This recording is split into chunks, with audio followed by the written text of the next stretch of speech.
Hola amantes del terror, repasemos algunos reportes que nos han enviado. Hola, me llamo Juan y les voy a contar lo que me pasó en casa de mi abuela en Guadalajara. Eran las 3:47 de la mañana cuando me desperté con sed. La casa estaba en silencio, solo el tic-tac del reloj antiguo resonaba por los pasillos. Bajé las escaleras de madera, que crujieron bajo mis pies descalzos. En el recibidor, el espejo victoriano de mi bisabuela Elena reflejaba la sala vacía, iluminada solo por la tenue luz de la cocina. Fue entonces cuando algo parpadeó en la esquina derecha del reflejo. Me detuve a mitad de la escalera, agarrada con fuerza a la barandilla de hierro. Mis ojos se clavaron en el espejo ornamentado, cuyos bordes dorados parecían brillar en la penumbra. No había nada allí, solo mi propio reflejo, distorsionado por la distancia y la penumbra. Aún así, algo me decía que no bajara ni un escalón más. Recordé las palabras de doña Carmen, nuestra vecina mexicana que cuidaba la casa cuando la familia estaba fuera. Carmen siempre me advertía con su voz ronca de fumadora: nunca te mires al espejo después del mediodía, niño. Los muertos vuelven por él. Solía decir que su abuela había muerto mirándose en un espejo durante una tormenta y desde entonces todos los reflejos de la casa habían estado embrujados.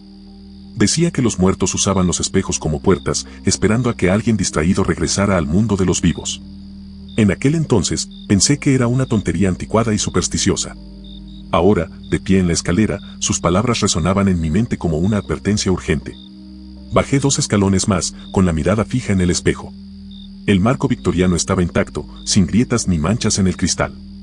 Era el mismo espejo que mi bisabuela Elena había traído de México cuando se casó hacía más de 80 años. Generaciones de la familia se habían contemplado en ese reflejo, preparándose para bodas, graduaciones y despedidas. Fue entonces cuando oí el primer susurro. Suave, casi imperceptible, como una conversación lejana proveniente del mismo cristal. Escuché y reconocí el sonido, alguien hablando en español, con la lenta cadencia de una oración o letanía. Las palabras eran confusas, pero el tono me resultaba familiar, como la voz de una anciana rezando el rosario. El sonido siempre comenzaba exactamente a las 3:47 de la mañana. Me acerqué lentamente, haciendo crujir el suelo de madera bajo mi peso con cada paso.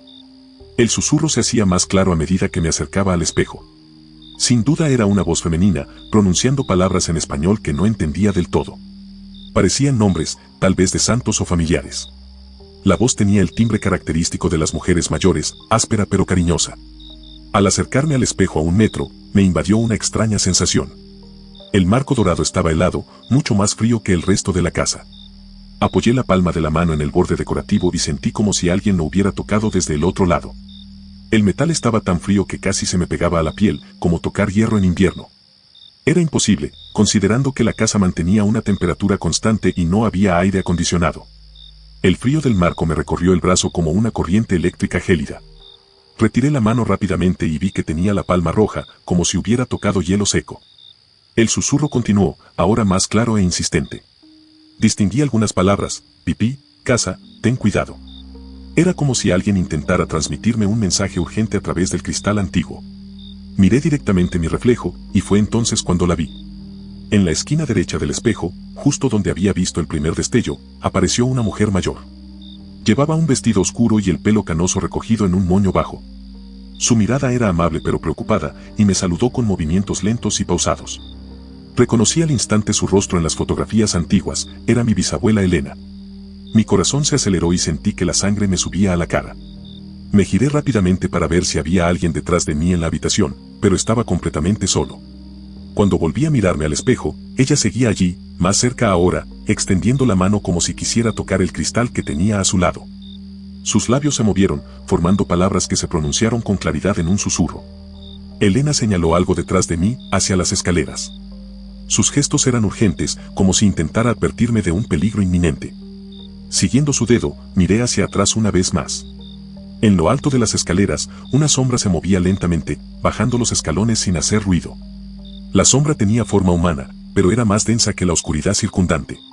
Cuando volví al espejo, Elena había desaparecido, pero algo extraordinario había sucedido. En el cristal donde había estado, permanecía la huella nítida de una mano anciana, como si alguien hubiera presionado la palma contra el vidrio empañado. La huella era cálida al tacto, contrastando con el frío del marco.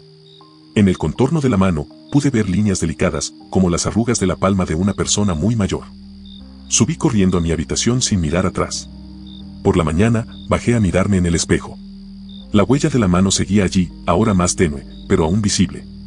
Se lo conté a mi abuela, quien simplemente sonrió y dijo que Elena siempre había cuidado de la familia, incluso después de su muerte.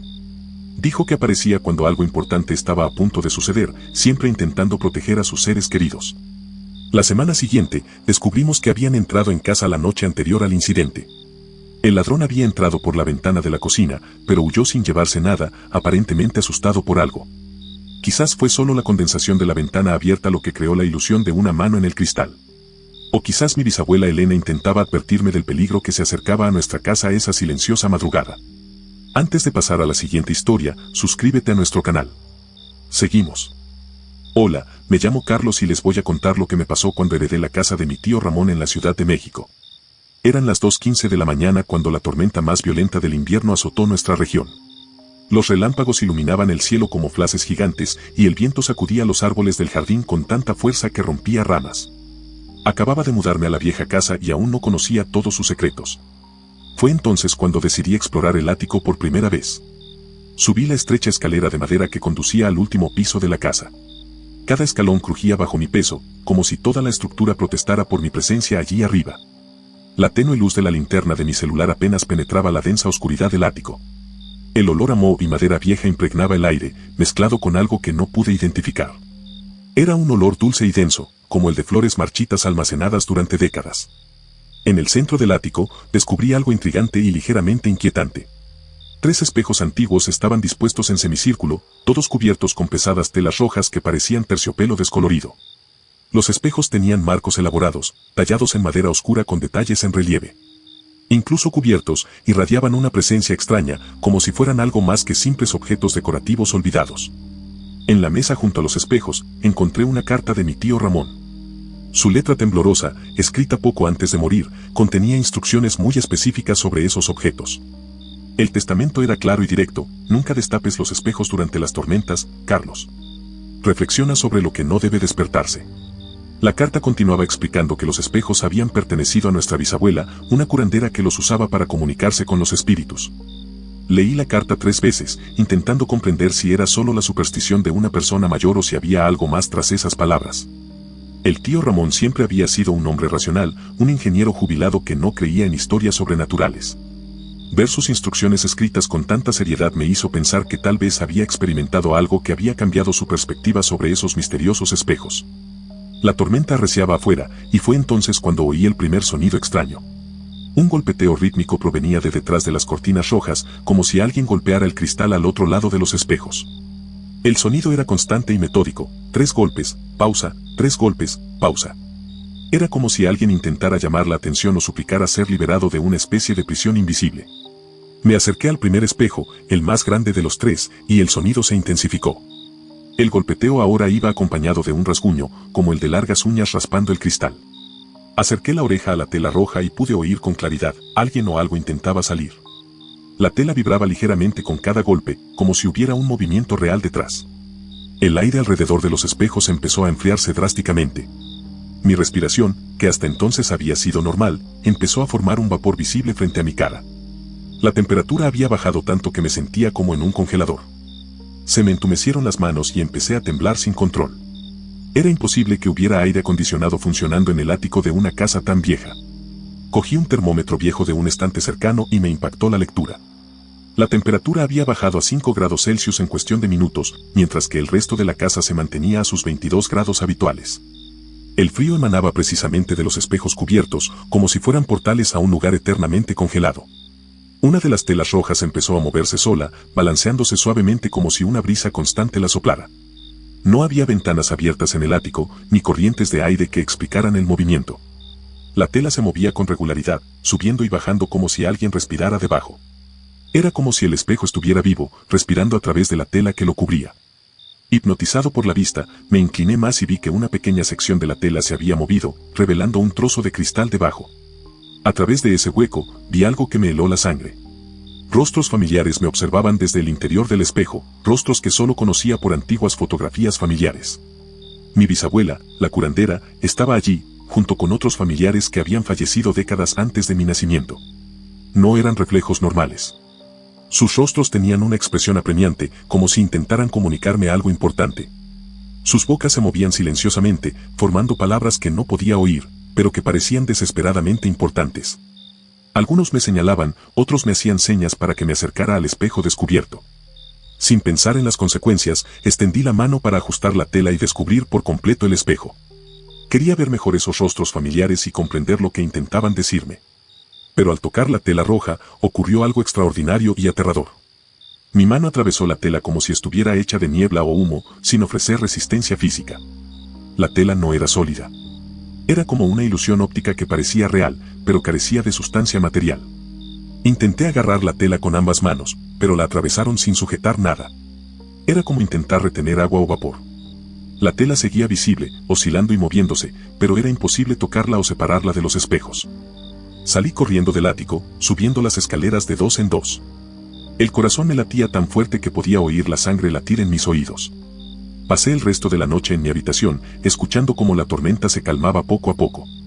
Por la mañana, volví al ático con ánimos renovados y la luz natural entrando a raudales por las pequeñas ventanas del techo. Los 3 espejos permanecieron cubiertos con las telas rojas, ahora completamente sólidos y normales al tacto. Logré levantarlos fácilmente y vi mi propio reflejo en el antiguo cristal, sin ningún rostro extraño ni presencia sobrenatural. El termómetro marcaba la temperatura ambiente y no había rastro de los golpes ni arañazos de la noche anterior. Debió ser la corriente de aire de la ventana rota que descubrí en un rincón del ático, creando ilusiones de movimiento en las pesadas telas. El frío extremo podría explicarse por la infiltración del aire gélido de la tormenta a través de las tejas sueltas. Mi imaginación, estimulada por las palabras del tío Ramón y la atmósfera ominosa de la noche tormentosa, creó el resto.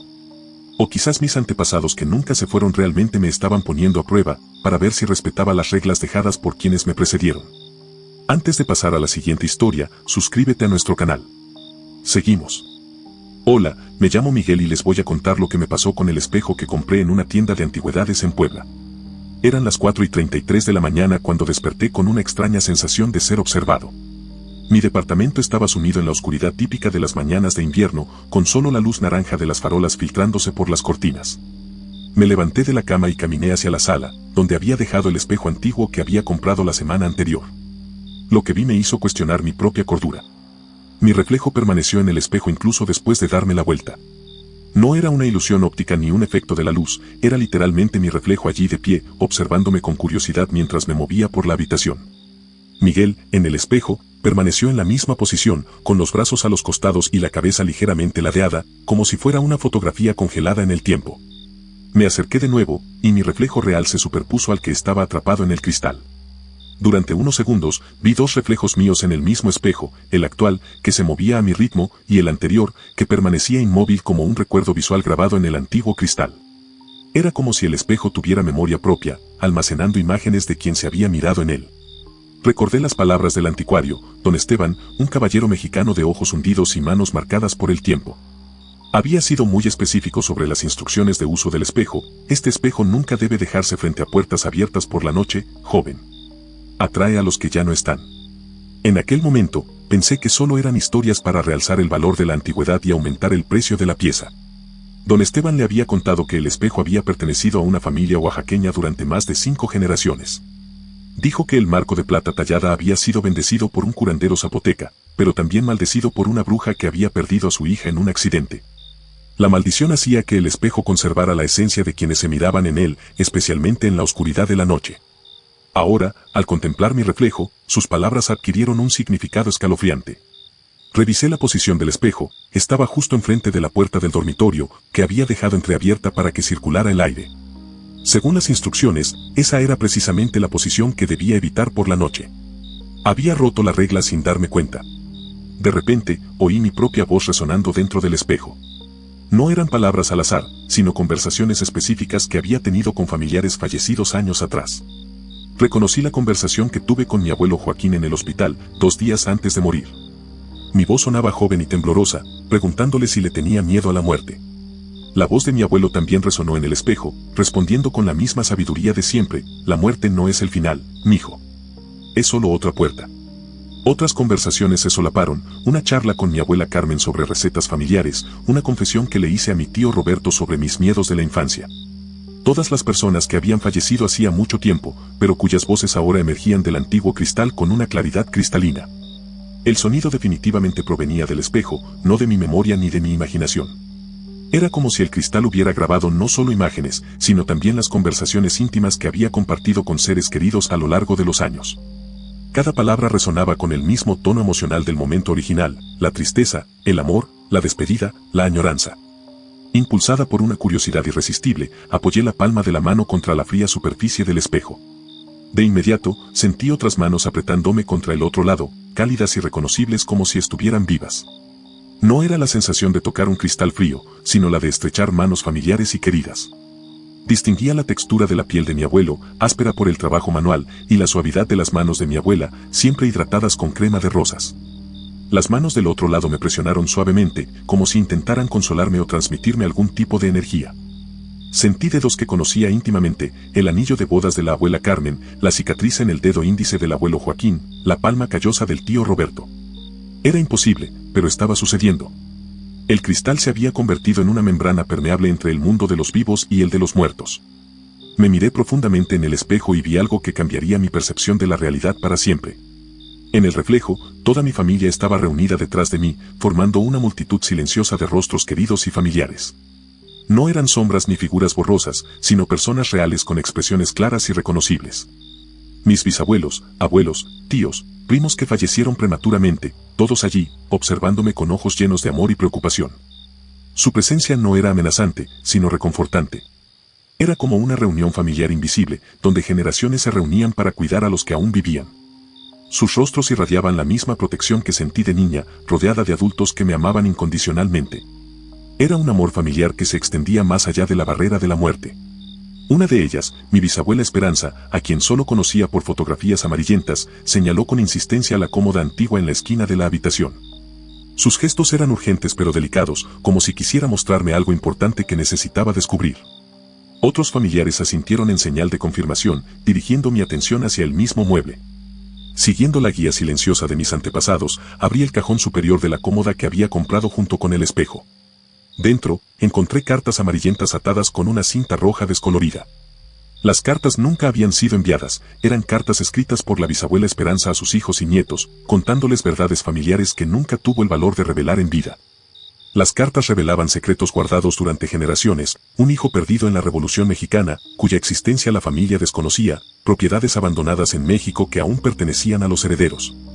Historias de amor no correspondido que explicaban ciertas penas familiares. Era un tesoro de recuerdos y verdades que se transmitían a través del espejo ancestral. Leí cada carta con creciente emoción y comprensión. Muchos detalles de la historia familiar que nunca habían tenido sentido ahora se aclaraban. Las lágrimas inexplicables de la bisabuela en ciertas fechas, los misteriosos viajes que emprendió sola, los retratos de desconocidos que apreciaba, todo se explicaba en esas páginas manuscritas con tinta descolorida. Al terminar de leer la última carta, volví a mirarme al espejo. Mi familia sonrió con aprobación, como si hubieran cumplido una misión importante. Sus rostros reflejaban alivio y satisfacción, como quienes por fin habían logrado entregar un paquete valioso tras mucho tiempo intentándolo. Uno a uno, desaparecieron del reflejo hasta que solo quedó mi rostro en el cristal. Durante las siguientes semanas, utilicé la información de las cartas para reconectar a la familia con sus raíces mexicanas. Encontramos parientes lejanos, recuperamos historias perdidas y honramos la memoria de los fallecidos. El espejo volvió a la normalidad, reflejando solo el presente, pero siempre sentí que albergaba la protección invisible de mis antepasados. Quizás fue mi imaginación la que creó patrones en el cristal antiguo, influenciada por la atmósfera mística del apartamento en penumbra y las historias del anticuario.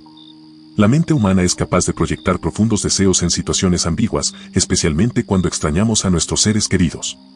O quizás mis antepasados realmente querían que supiera la verdad que se llevaron a la tumba, usando el espejo como puente entre mundos para transmitir el legado familiar que casi se había perdido en el silencio de generaciones.